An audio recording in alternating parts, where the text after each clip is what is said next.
Catchy காட்சி நேயர்களே, இப்பொழுது உங்களுக்கு சமர்ப்பணம். யாம் என்று அழைக்கப்படும் மரவள்ளிக்கிழங்கு தோட்டம் இந்த வீரபயங்கரம் கோயில் அருகில்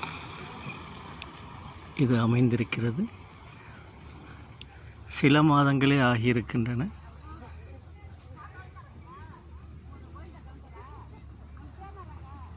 கிராமத்தில் உழுதுண்டு வாழ்வாரே வாழ்வார், மற்றவரெல்லாம் தொழுதுண்டு பின் செல்வர் என்பது போல இந்த காலத்தில் எல்லோரும் அவசியம் விவசாயத்திற்கு மாற வேண்டிய காலமாக இருக்கிறது. நன்றி நேயர்களே. இது வீரபயங்கரம் ஊரில் உள்ள விவசாய நிலம். பின்புறம் தெரிவது ஏரிக்கரை. ஏரி பாசனம் மழை காலத்தில் மட்டும்தான். சொட்டு நீர் பாசனமாக அமைத்திருக்கின்றார்கள். கரிசல் காடு போல களிமண்.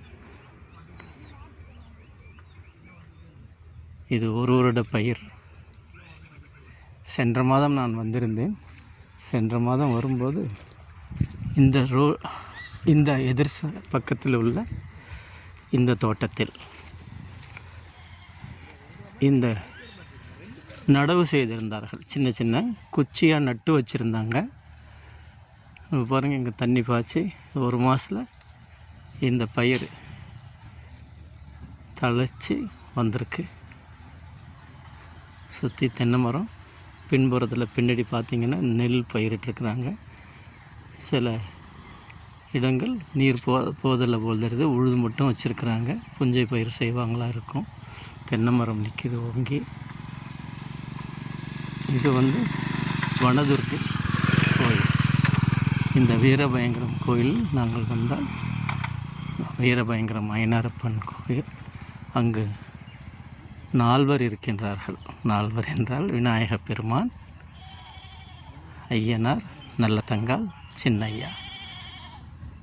இந்த கோயிலில் விநாயகர், துர்க்கை அம்மன் மற்றும் கருப்பையா இந்த கோயிலில் இருக்கிறார்கள். இங்கும் புகைப்படம் எடுக்க, வீடியோ எடுக்க அனுமதி இல்லை. நாங்கள் இன்று தம்பி பேரனுக்கு, பேத்திக்கு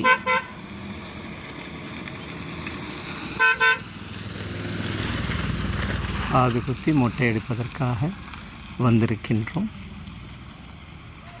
உள்ளே அபிஷேகமும் அலங்காரமும் நடந்து கொண்டிருக்கிறது. இதன் பிறகு தீப ஆராதனை, பிரசாதம் சமர்ப்பிக்கிறது நடக்கும். நன்றி நேயர்களே. இத்துடன் விடைபெறுகிறேன்.